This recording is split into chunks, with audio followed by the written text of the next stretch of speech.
Hi, and welcome to another episode of the Bright Shift podcast. I am Layla, the founder of Bright Shift and your host on this podcast. For those of you who are not that familiar with Bright Shift, you can visit us at brightshift.co, where we offer online therapy, workshops, and meditation sessions to both individuals and businesses. On this episode, we're going to talk about trauma and how it shows up in our relationships. Trauma is an inseparable part of the human experience. There is no way to avoid it. What matters the most is how we approach trauma. Joining me on this conversation is Nawar Sourij, a senior integrative psychotherapist and a member of United Kingdom Council for Psychotherapy. Nawar's combination of deep knowledge in psychotherapy and background in neuroscience, in addition to years of experience in the field, has enabled her to become an outstanding psychotherapist, relationship expert, and speaker. Nawar, welcome to the Bright Shift podcast. I'm very glad to have you here with us today. I'm happy to be here too, Leila.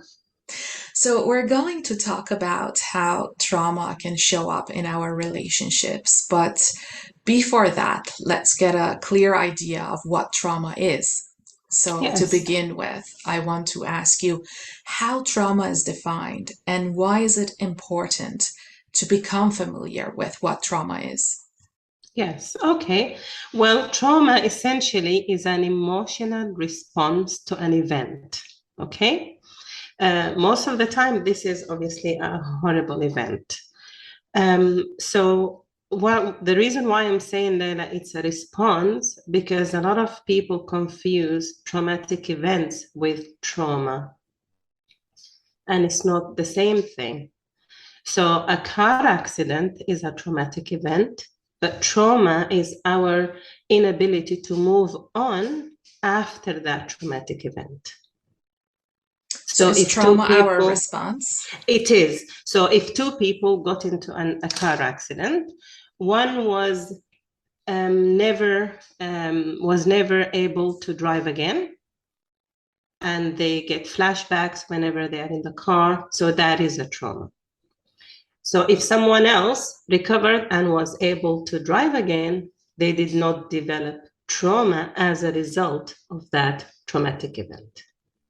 Okay, and are all psychotherapists or psychologists able to treat trauma, or does it require some additional special training? Well, I guess this actually depends on the person, okay? Because different therapeutic approaches out there, like body-focused therapy, EMDR, which is eye movement desensitization, processing, CBT, integrative psychotherapy. These are all different modalities to treat trauma. Some therapists are not trained to treat trauma, and some are. So we need to make sure that we do our research before we start therapy, because it's such a delicate process, and obviously we need to make sure that we get it right. Yeah, so you kind of answered my next question, which was like, how can people make sure their mental health expert is trauma informed and can treat trauma? So should they just ask their mental health expert, or should they look for some specific specialization? Yes, I think, Lena, first of all, they need to know what works for them, because some people may not prefer the traditional therapy. Some people may prefer art therapy, for example, where the therapeutic environment is art-based. So they use activities. So it's very important that we educate ourselves, do some research about the different modalities out there to treat trauma, and see what works for us. And by all means, check with the therapist, their profile, their background, and to actually also make like an initial consultation, ask them all the questions we have, and see if we click, if this is someone I can work with. Mm-hmm. And so, can art therapy heal severe trauma? It can, to be honest, because healing occurs in the therapeutic relationship. regardless of the modality. And this is what research is showing. So therefore, if they established a good therapeutic relationship, then there can be healing in that relationship, regardless of what media is used or what modality is used. I see. Really interesting. And what are the signs of trauma? How does one know if they have developed trauma, the physical and psychological signs? Yes. Well, obviously, there are the basic signs that people are aware of, which is the flashbacks, the panic attacks. But more important than that, Leila, is how trauma actually reshapes our brain. So it can be so subtle to the extent that we don't even know that we are traumatized. It can leave deep psychological injuries, then it forms our beliefs in a certain way, and we may not even know that this is actually trauma. Therefore, people again need to do the research if they are consistently feeling sad, or they get triggered easily, or they act out certain past events. So these are all signs of trauma. One of the basic signs is dissociation, which is zoning out. So you will find people saying, I'm foggy Nawar, I can't focus. So that's a sign. Anger outbursts. So they can actually feel so much angry in like their anger could be very disproportionate to the event actually. Overreacting. They're overreacting, difficulty with relationships, which we'll speak about later on as well, flashbacks, distorted thinking patterns to regain control, suicidal ideation, fear, sadness, shame, confusion, numbness. Some people stop even feeling. So some people could fluctuate between feeling too much and feeling too little or not feeling at all. Guilt, difficulty concentrating. So these are all typical signs of trauma. Mm-hmm. And is there like a time duration that we should keep in mind, like if these symptoms are going on for more than a month or two, or the time doesn't matter? I think the time does matter, because sometimes we could react to a certain situation appropriately, if you like. If someone upset us or if we break up, it's okay, obviously, to experience these feelings, and we need to grieve. But if they last and we are always triggered and we always fluctuate and we suffer from mood swings, then we need to reach out for help. I see.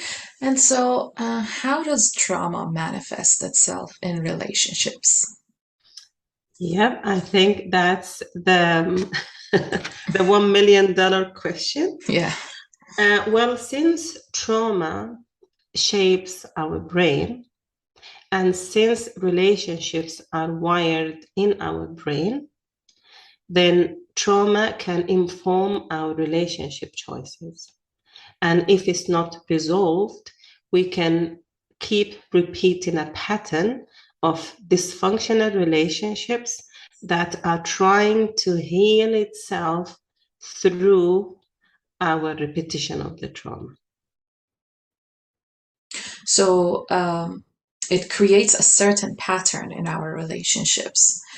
And just to break it down, how does it affect our relationships in the beginning? What do you think? Like the way we start relationships? Absolutely. So in our brain, Leila, there is what we call a blueprint of relationship. Everyone has that, and that blueprint equals home. So if home, the family of origin, was calm, relaxing, supportive to our emotional needs, then we will choose relationships based on that. It's not even a conscious process. We will unconsciously attract people who are aligned with this blueprint in Who would our create the brain. same environment, kind of? Absolutely. Yes. So, and obviously, if home was safe, then we develop what we call a secure attachment. Then, from that attachment, we believe that relationships is about giving and receiving. We are able to support and be supported, love and be loved, etc. So it's not hard for us to attract people who are healthy for us. Whereas if that blueprint says that home is dysfunctional, so the feelings of home is I'm not loved, I'm not validated, I'm not understood, then we are going to again unconsciously attract partners who will not meet our needs. Okay, so and does this also include the dynamics between the parents that we have observed for years? Do we tend to create that same kind of pattern in our relationships, even unconsciously, often? Oh, that's a very good question. Actually, the dynamic may change because some people say, well, I consciously chose someone who's different from my father or who's different from my mother, yet they end up feeling the same. So, what we repeat here is the unmet needs rather than the situation itself, if that makes sense. So, we Yes. end up feeling home. So it's just so familiar to feel neglected. It's just so familiar to feel unimportant. Yes, so is it like sometimes we try to find the same pattern that was available at home, and sometimes we try to find the opposite pattern? Yes. So what happens is there is a phenomena called repetition compulsion that Freud talks about. He says that the repetition, the compulsion to repeat trauma is stronger than the compulsion for sex, which means we unconsciously repeat traumas. And his explanation, and so many theorists think that the reason why we repeat trauma is to gain mastery. Yes, so we want to master the situation this time. We would like to be in control. So our brain keeps representing us with these traumatic circumstances so that we can undo or resolve the initial trauma. But obviously, this doesn't work because if we choose people who are like our parents, we are going to end up with our emotional needs not being met. So we need to be aware again in therapy. The therapist will raise the client's awareness to this repetition and to explore it further so it comes to the conscious mind so that the client is aware of what they're doing. And then speaking of home and the relationships, so where does the relationship with siblings come to play? Because I think that kind of relationship also, shaped our outlook on relationships.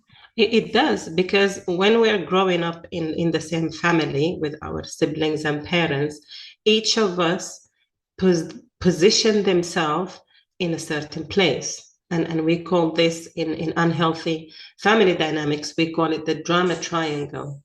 So there is the rescuer, the persecutor, and the victim. So in dysfunctional families, you see people position themselves in one of these edges of the triangle.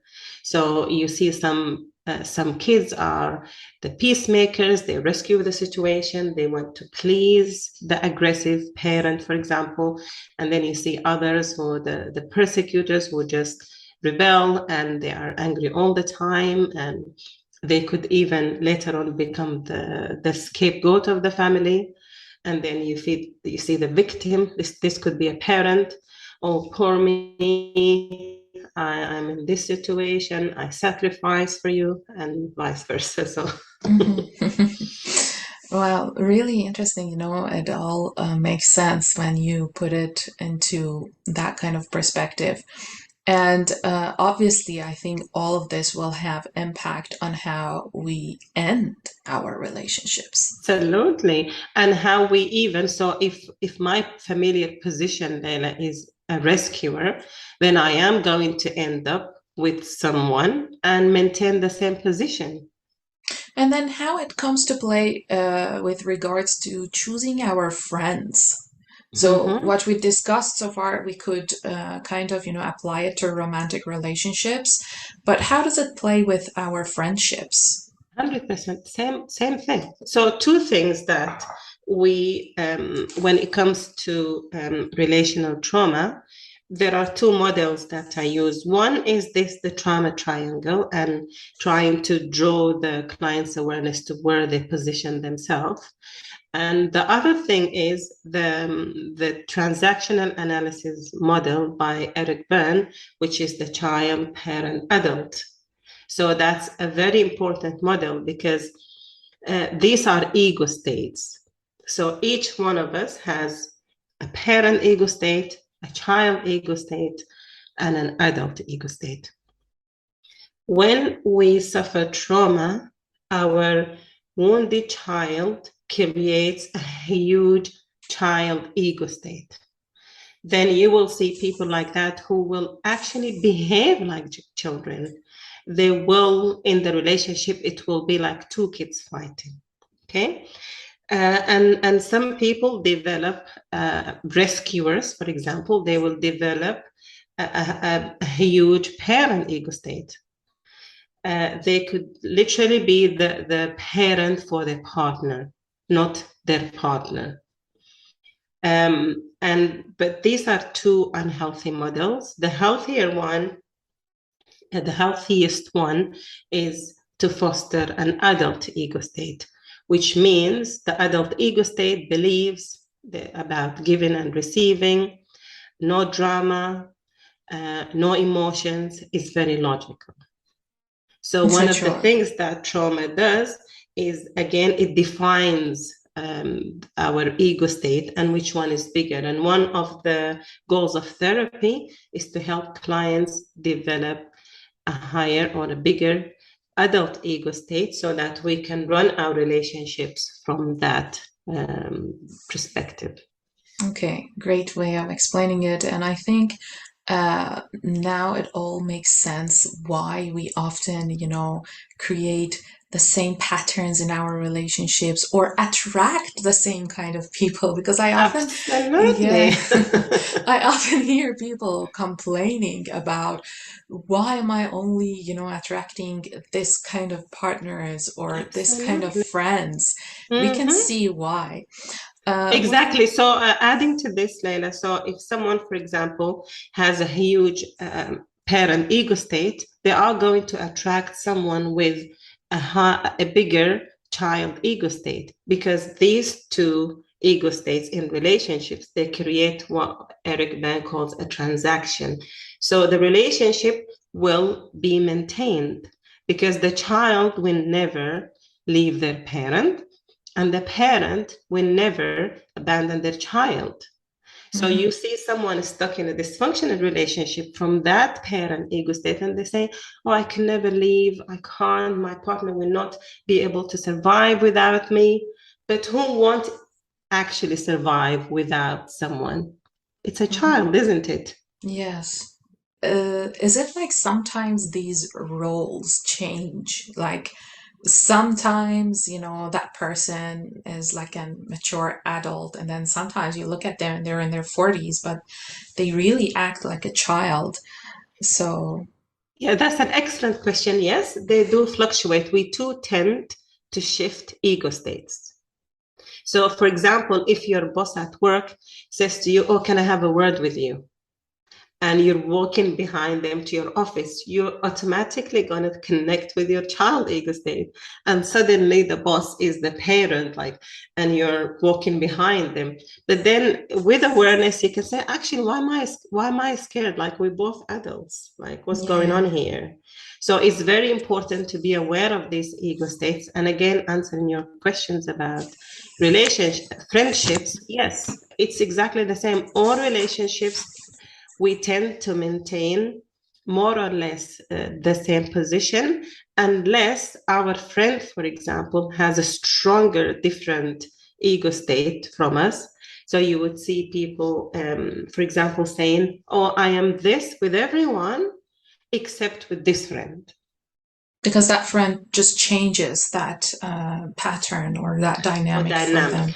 Exactly. Okay, so I think it's important to mention that all of these concepts, they are also applied to our relationships at work. For example, as you mentioned, when we are talking to our boss, so the way we are communicating with our manager or with our boss can very much represent how we were treated at home by our parents.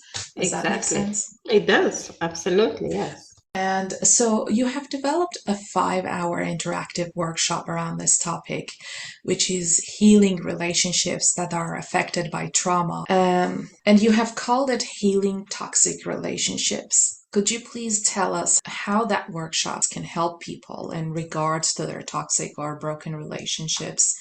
And what can they expect from that workshop? I think what they expect is to understand more about how we end up in these dysfunctional relationships in the first place. And I briefly mentioned today some of these dynamics, which will be explained in depth in the workshop. So we'll go through all the attachment aspect of it, the drama triangle, the parent, child, adult ego state, just to really help the client understand where they are at and where their partner is, or the friend or parent is. So once we understand the theory of it, then we'll be able to help the participants to develop ways to heal these relationships. Okay, so they will first learn how to realize and find these patterns and then how to kind of treat them. Absolutely, because the reason why we end up in these relationships then is because we don't have the awareness. And a lot of people, again, maintain that victim position and they say, oh, well, it was chosen for me, or it was a traditional marriage, or I can't leave now, I have kids. So we want to challenge all these actually limiting beliefs and highlight the idea that all relationships are actually co-created. Okay. So when you say that all relationships are co-created, how is that defined for people who are, in kind of abusive relationships, but they can't really leave? Because I know a lot of psychologists, especially in the West, very easily advise people to, leave the relationship and things like that. But again, we know that also in the Middle East, a lot of people are, that's not the reality for them. They may be in the abusive relationships, but it may not be as easy for them to leave that relationship. 100%. I really get this, Leila, because yes, you're right. Our Eastern culture cannot be applied by the Western philosophy. So that's why a therapist, Muslim, Arab therapist, we need to develop our own models to deal with such situations. Absolutely. So in this case, we actually don't necessarily advise the client to move. And therapy is not about advice anyway, but we empower the client. So then the client is able to see how I contributed to this, how I co-created this situation, to shift them from that victim mindset to an empowered place.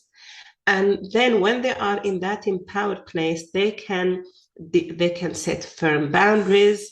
they can reach out for help and support. So they will stop the abuse in the abusive relationship, if you like, without having That's to leave. beautiful. Yes, yes, that's beautiful. So even though if they may not be able to leave that relationship, but they will be empowered and they will see much improvement in their life if they get the help that they need. So Absolutely. this course, Healing Toxic Relationships, for any of our listeners, if you're interested, you can check out our website, brightshift.co, and click on online classes, and you can find it there to register. And so, my next question is, can we heal in relationships, or can being in healthy relationships heal wounded parts of our psyche that have been affected by trauma? I love this question because Great. it actually reinforces my passion and belief that we can only actually heal in relationships. Because we are relational beings, we are innately relational. And as a relational psychotherapist, we believe, as I mentioned earlier, that healing occurs in the therapeutic relationship. So when the therapist is able to meet the client's unmet needs, the relational unmet needs, the need to be validated, to be heard, to be understood, to be seen. So yes, we can only heal in relationships, Layla, but we have to be sure and we have to be careful actually not to get into some unhealthy situations, because that could be what we can call trauma bonding. Some people end up in relationships where it's so familiar and the relationship is so emotionally charged that they think this is love, this is healing. But you Oh, yes. cannot heal in an unhealthy environment. If your needs are not met, you cannot heal. So you can't say, I'm tolerating his behavior, or because he loves me, or I'm tolerating the abuse because he did a lot for me, or he stood by me. Oh, yes. And if it's that relationship, it's kind of similar to how it was at home. And if the home environment was kind of abusive and our current relationship is abusive as well, we may feel in our comfort zone in that Exactly. It feels abusive so relationship. familiar. Exactly. And then the reason why we want, some people say, I want to fix it, I want to work on it, because they're hoping that through fixing this new relationship, they're going to fix and resolve their relationship with their parents. So they have even a deeper unconscious motive, actually. So a lot of these stuff are happening at the unconscious level. It seems like that. And how does our worldview change when we go through trauma? What does trauma do to our outlook on life? I'll tell you what it does. Trauma makes us develop certain beliefs. So if our relational needs again are not met, as a child, we're going to interpret it, Leila, as I am not important. I am not lovable. So these are called beliefs, limiting beliefs. So we are going, based on our dysfunctional and traumatic situation, we are going to develop unlimiting beliefs. Then based on these beliefs, so if I believe I'm not important, then I'm going to feel terrible, feel sad, and then I'm going to behave in a certain way. I might isolate from people and shield myself. So trauma changes the way we think and view the world, and based on that view, we feel certain feelings of shame, sadness, frustration, and then based on those feelings, we behave in unhelpful ways, which is what the CBT model addresses, how our thoughts create our feelings and actions. Okay. And you mentioned basically because of what happened at home, we start to kind of develop this outlook towards life. But how about the traumas that are shaped in or they happen in our adulthood? Mm-hmm. For example, we may have had a relatively, okay environment growing up Mm-hmm. as a child, but then, somewhere when we are in our 20s or 30s, something may happen. We may Yes. experience trauma, and that itself, again, it starts to change how we look at the world. So, who do we become after that? That's an excellent question. If we were lucky to have had that secure, safe, okayish childhood, then later adulthood traumas do not impact us in the same way, because the security we developed as children created what we call resilience.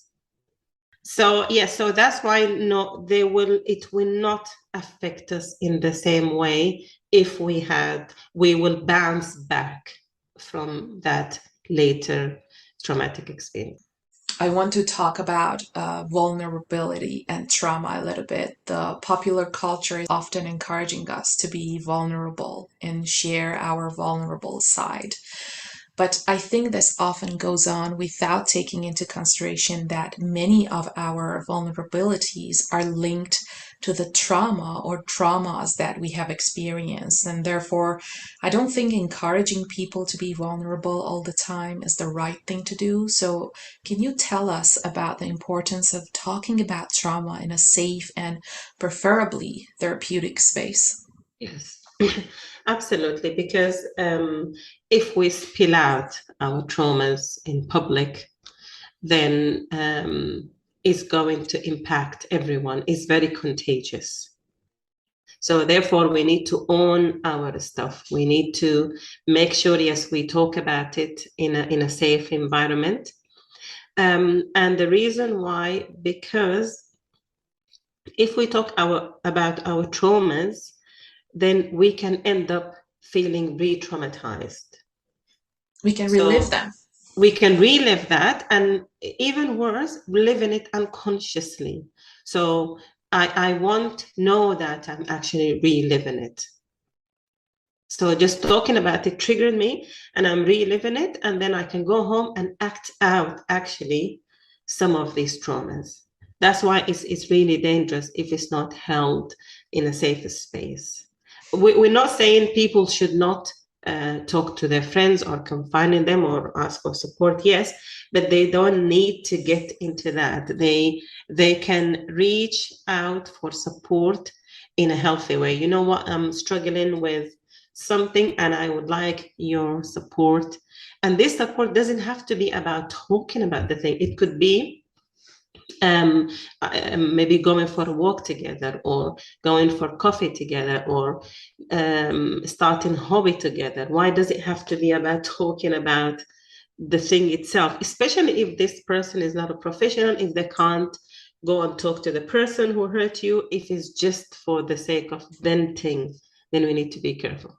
Thank you for clarifying that because I think it helps us to, adjust our expectations in our relationships. If someone doesn't want to share something with us, it doesn't necessarily mean that they're not honest with us or Exactly. That's actually a lot of people, Leila, say they feel like they owe people explanation, they owe people justification, but they're actually not. You can say politely, say, I actually don't want to talk about it. I actually don't feel like talking about it, and ask people how they would like to be supported rather than being intrusive and thinking that we can only be close if we share every intimate detail. yeah, and I think that can become an issue in some cultures where Yes. nosiness is an issue. Exactly. And they feel offended by not sharing. And that's something, again, we teach in the workshop about setting boundaries and when to say no and when politely.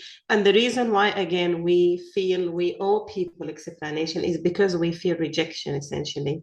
So we want this person to stay close to us.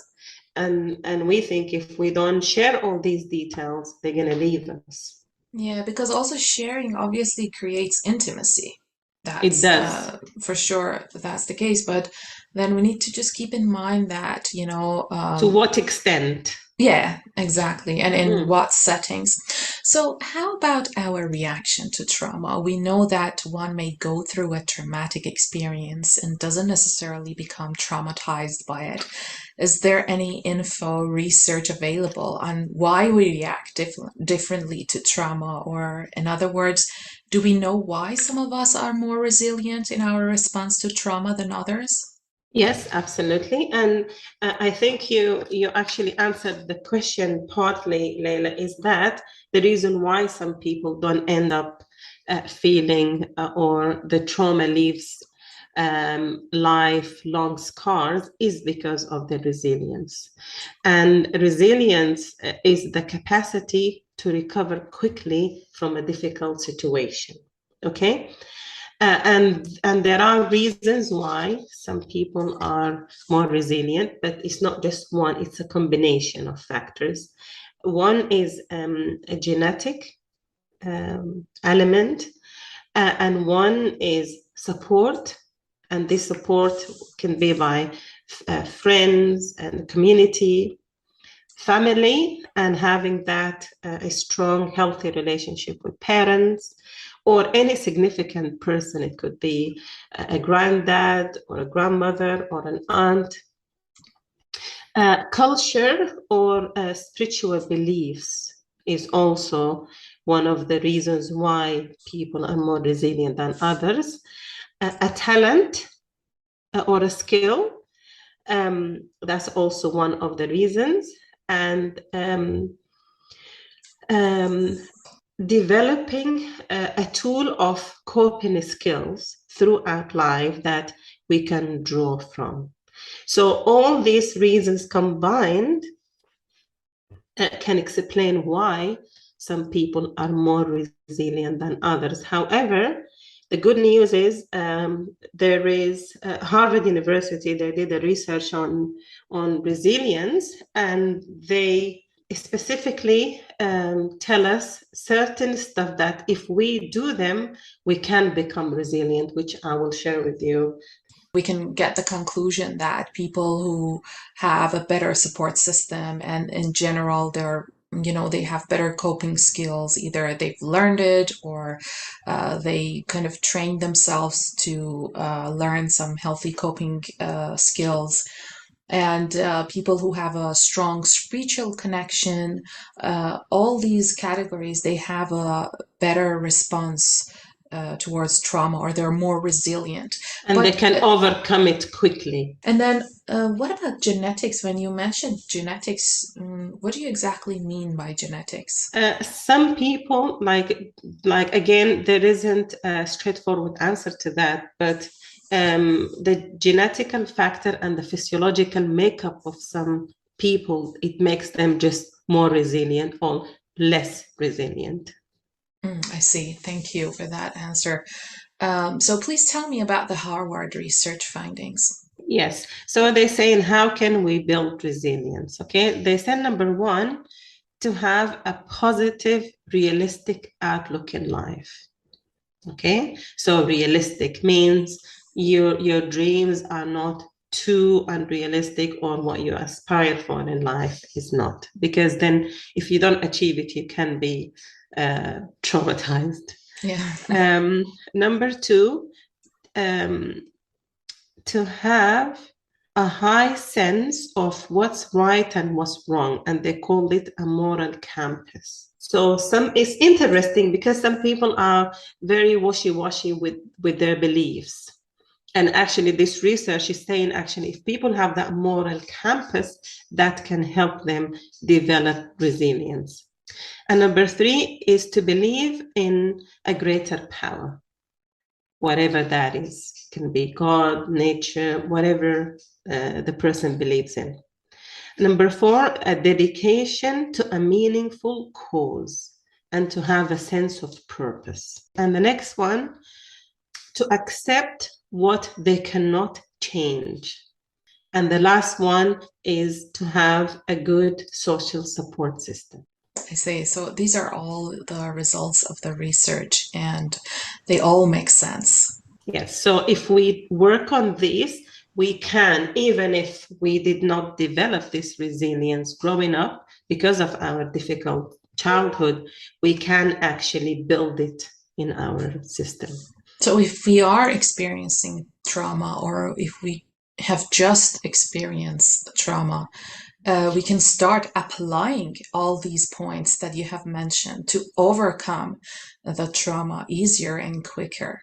And to avoid or to become stronger to be able to deal with further difficulties in life, because life is difficult, as cliche as it may sound, but it is. So we need to build that resilience within us. So by starting practicing and implementing these 6 points, then we'll hopefully be able to build Yeah, they can be resilience. looked at as also preventive methods, really, for whenever we need them.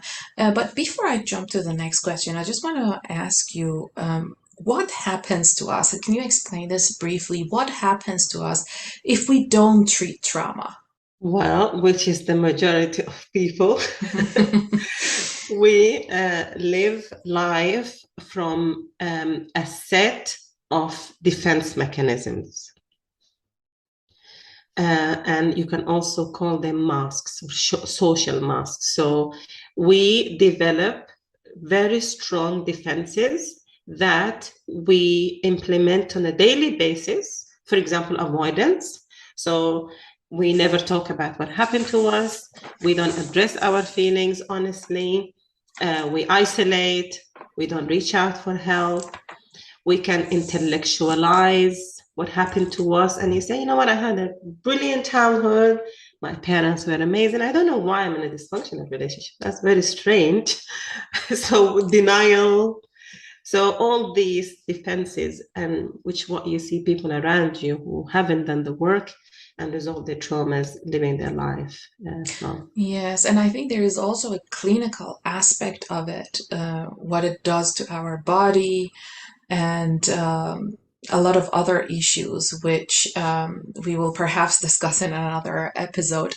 And there is a famous quote from Peter Levine which says the paradox of trauma is that it has both the power to destroy and the power to transform and resurrect.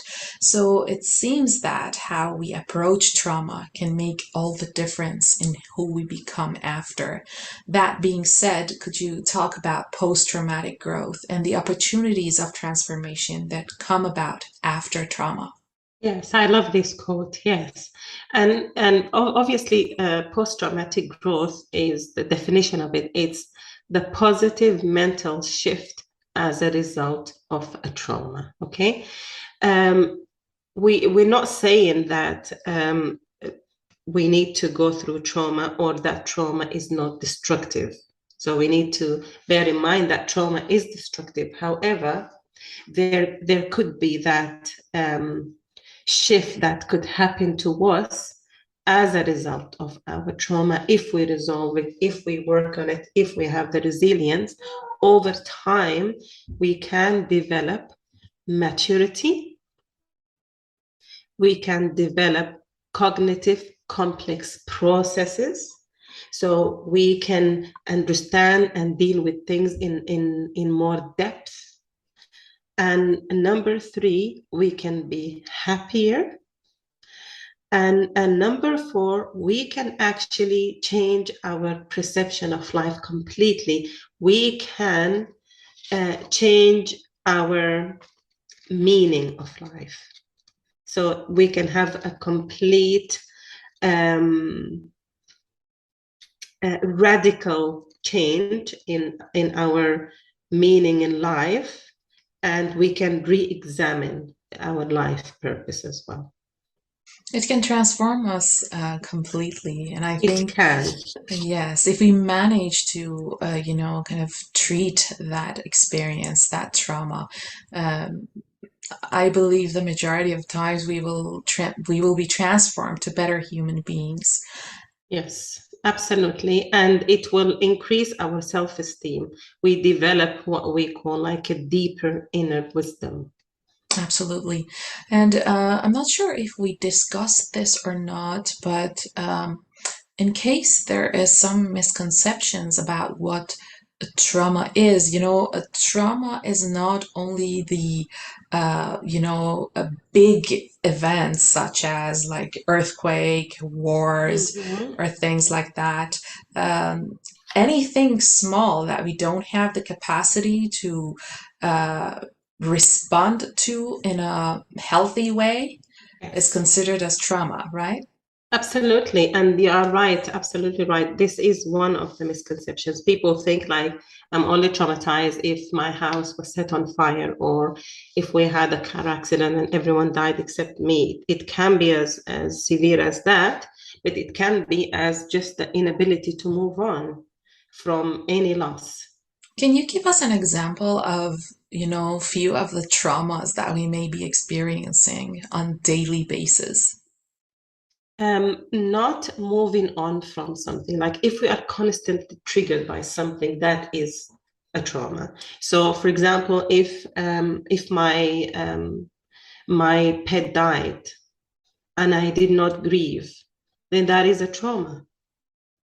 So many things. If I lost something I like, anything could be a trauma. As I said, if I did not overcome the triggers that always happen when I remember, whether it's consciously or when I'm reminded unconsciously. So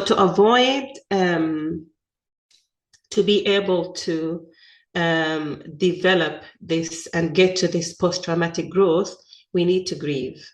And that's something a lot of us, because of our cultures and how it's not good to show emotions and how we shouldn't cry, we shouldn't be angry, we shouldn't be sad, we don't end up grieving a lot of the losses. And without that, we will not be able to resolve the traumas. Wow, so that is such a great point. In order for the post-traumatic growth to happen, you mentioned that we need to go through that grief process. Absolutely. Yes. And we cannot avoid it. And a lot of us, again, with our strong coping strategies, distraction, moving on quickly, getting another partner when I ended, and all these things are actually what the majority of us do. And another misconception of trauma also, Leila, is that trauma scars us forever, that there is no healing. And actually, people think that because I cannot undo what happened to me, therefore I'm scarred for life.